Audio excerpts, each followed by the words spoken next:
Today's topic is on fruit trees, just a general topic on fruit trees. We're coming into the season now where a lot of fruit trees, particularly citrus, are starting to fruit. Winter time is probably the main time you'll get a good crop of fruit on a whole range of citrus trees. And of course they're available in a whole range of different types and are very adaptable as a result. You can get dwarf citrus trees now right through to full-size trees. They also lend themselves to being topiarised and also grown as espaliers. So for those people that have limited space in the garden and still want to grow a range of fruit trees, you can grow them in pots, you can grow them in small spaces, providing you've got a reasonable amount of sun, they'll grow happily. The general rule is most fruit trees, evergreen or deciduous, need a warm, sunny position in the garden. 5 to 6 hours sun as a minimum, and if you plant them in too much shade, you tend not to get much in the way of fruit. So it's always a good idea to give them as much sun as possible. Soil is very important. Whether you're growing them in a pot or in the garden, the drainage has to be very good. The soils in this area are generally fairly heavy clay-based soils, and citrus trees particularly don't like clay-based or poorly drained soils. The tree ends up getting too wet and fails as a result. So you need to ensure that the soil you're planting into is a good starting point. Make sure that the soil is good quality, well-drained soil, and the trees will thank you for it. If you're growing them in a pot, then there are specific citrus potting mixes or fruit tree potting mixes which are probably best to use. You can use any other premium potting mix.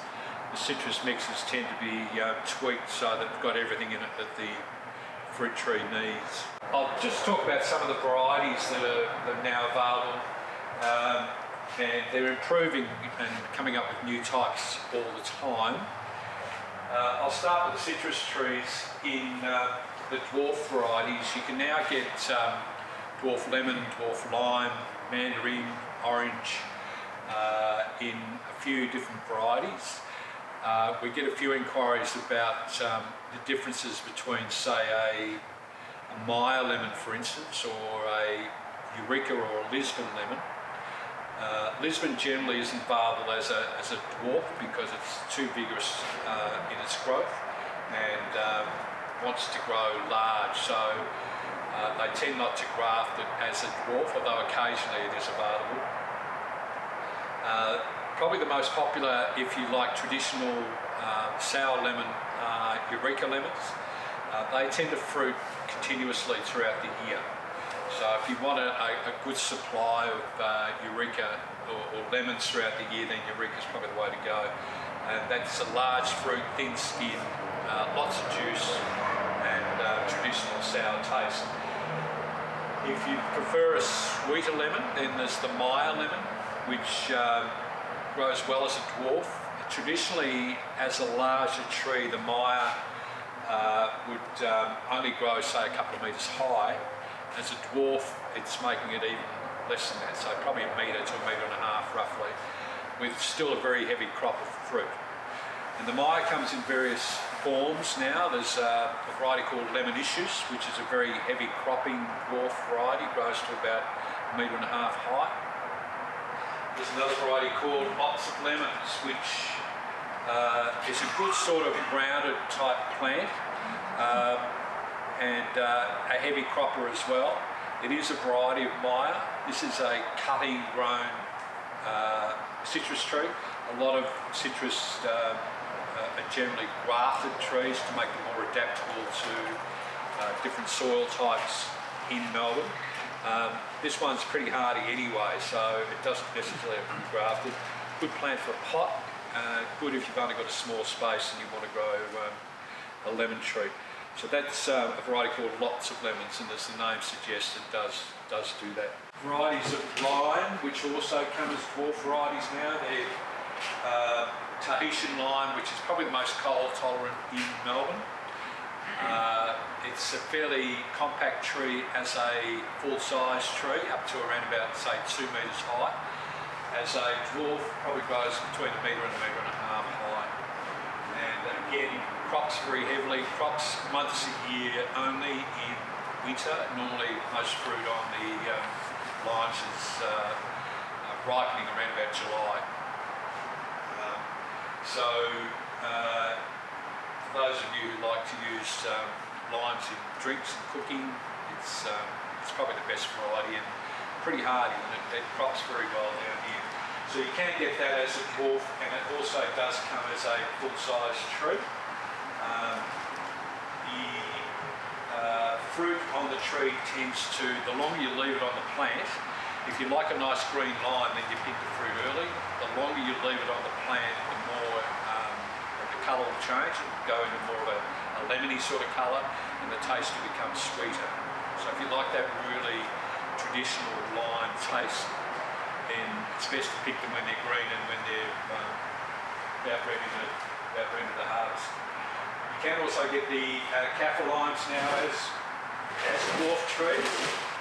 The Kaffir isn't grown for its fruit, though it does produce a fruit. It's a very knobbly fruit. The rind is sometimes used in cooking. It doesn't have much juice content. It's used for its leaves in Asian type style cooking. It is a thorny tree, can grow quite big as a full-size plant. So it's good to see them coming through now as dwarf trees. So people that still want to grow limes to have them for their leaves. Dwarf kumquats you can get now, which again, traditionally kumquats have all been very large trees, probably 4, even 5 metres high with age, but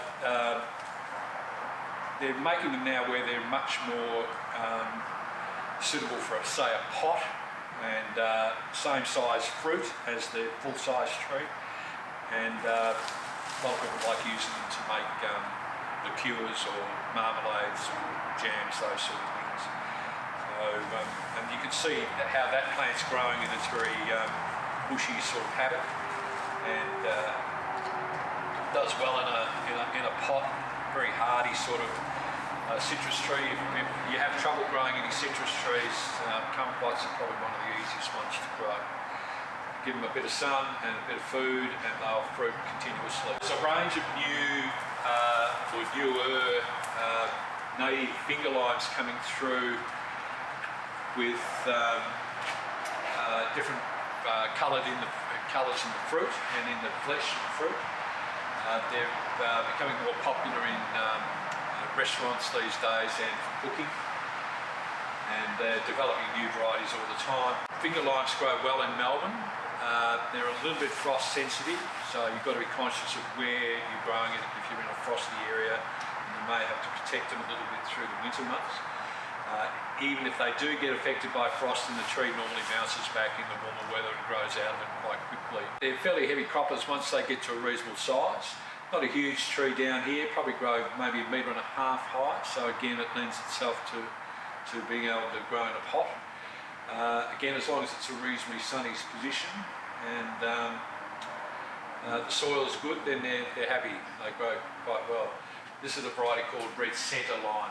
This is a Tangelo. The Tangelo is starting to crop early this year. This is only a young tree, but you can see it's got quite a reasonable amount of fruit on it. These aren't quite ready yet. They'll be probably ready in the next 2 to 3 weeks, I would think. Tangelo is another tree that not a lot of people use or eat, but becoming more popular. A couple of other plants I was going to make mention of. That's a variety of olive called Garden Harvest. Now, traditionally olive trees have been very large plants, large trees, and a lot of people haven't got the space to grow them in suburban gardens. So this is a new variety called Garden Harvest, which is a compact variety, grows up to about 2 metres high. and still gets a good crop of olives on it. So for those people that like olives and have got limited space, it will grow in a pot. And like citrus trees, olives love the sun and they love it dry. So because they're a Mediterranean type plant, they're used to growing in fairly dry conditions. One of the main enemies of them here is, again, in a heavy clay soil that's poorly drained or being overwatered. They need a reasonable amount of water while they're fruiting, but the rest of the year you can almost leave them dry. They don't tend to need it. Very good plant also in coastal areas, in really dry, salt air type situations. Olives make a good foliage plant, even if you're not growing them for fruit. Pomegranates are starting to make a bit of a comeback, and I think they're getting a bit of mention in some of the cooking type shows, and the restaurants are using them a lot now. Probably one of the easiest, toughest fruit trees you can grow. I have a house around the corner from me that's got 3 of these planted in the front yard. It's totally neglected garden. They're about 3 metres high and they're absolutely laden with fruit. Now, obviously the people that live in the house don't garden. They've been planted previously by someone else, and they're all coming into fruit now. They're noticeable. You walk past and you see the colour hanging in the tree, and they probably don't use them, I would think, which is a shame. But there's a few varieties of pomegranates now. This is Azerbaijani, which is that really red, fleshy sort of pulp and skin as well. Very tough trees, grow well in again coastal gardens or really hot, dry conditions. Passion fruit. Best passion fruit for Melbourne is Nelly. These are what they call grafted passion fruits. If you were trying to grow a passion fruit on its own root system in Melbourne, they're affected a lot by soil type, and it affects the vigour of the plant.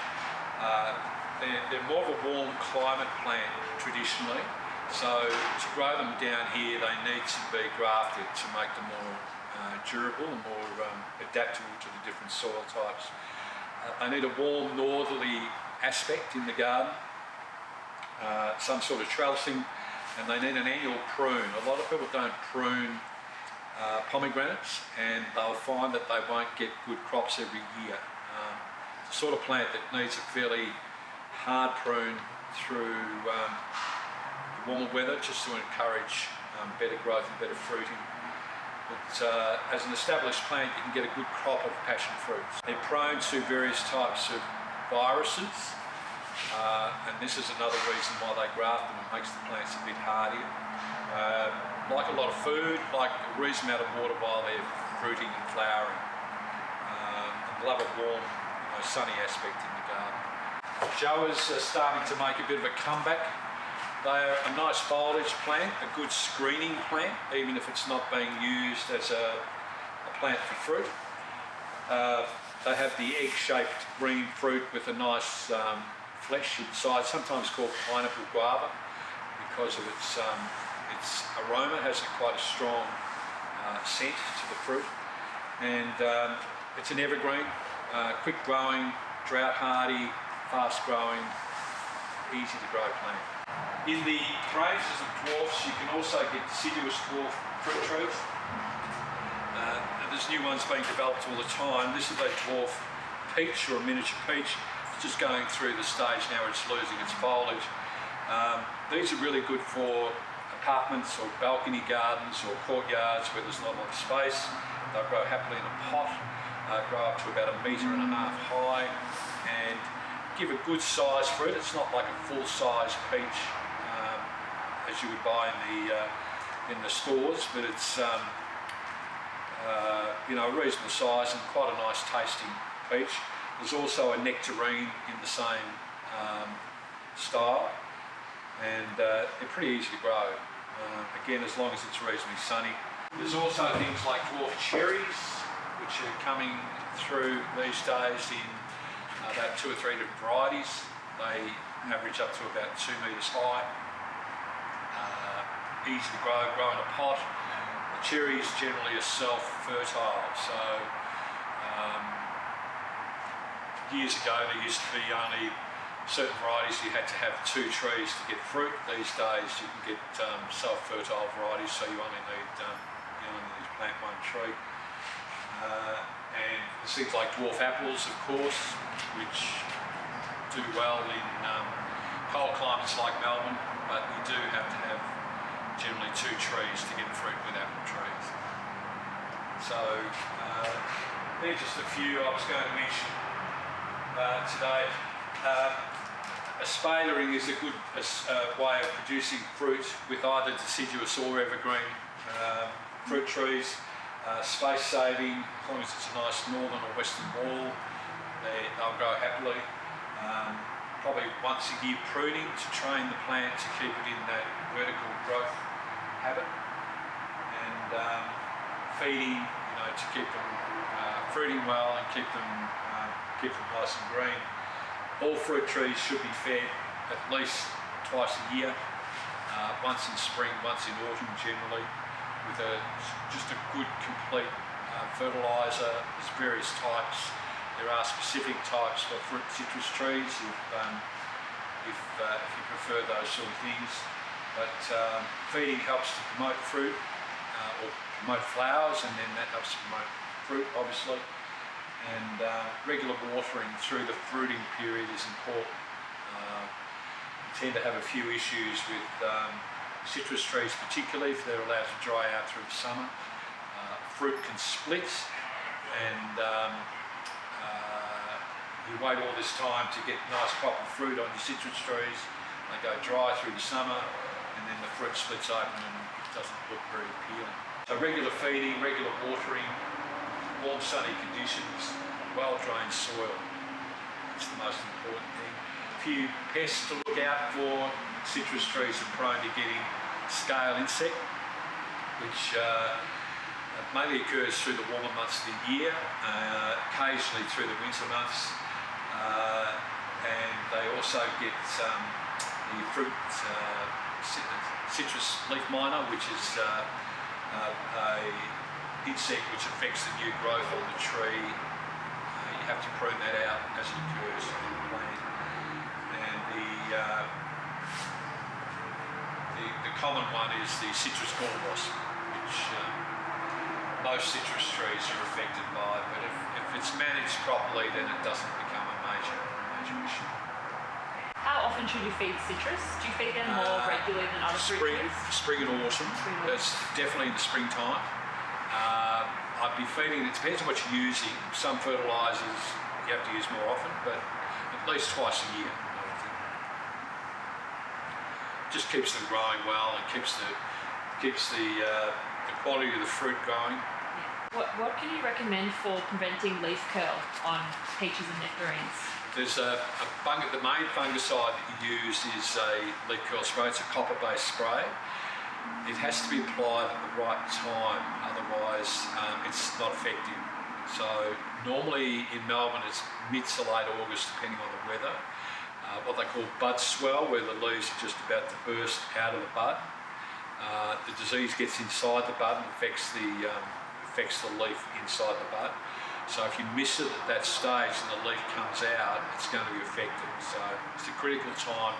Some people spray regularly just to try and, because often at that time of the year there's a lot of rain, early spring, and it's hard to get the spray onto the plant when it's raining. So if you spray when you can, at least that way it's going to give it some protection. You have to be thorough when you spray. You need to spray the whole plant because you've got to protect those buds with the spray to stop the disease getting in.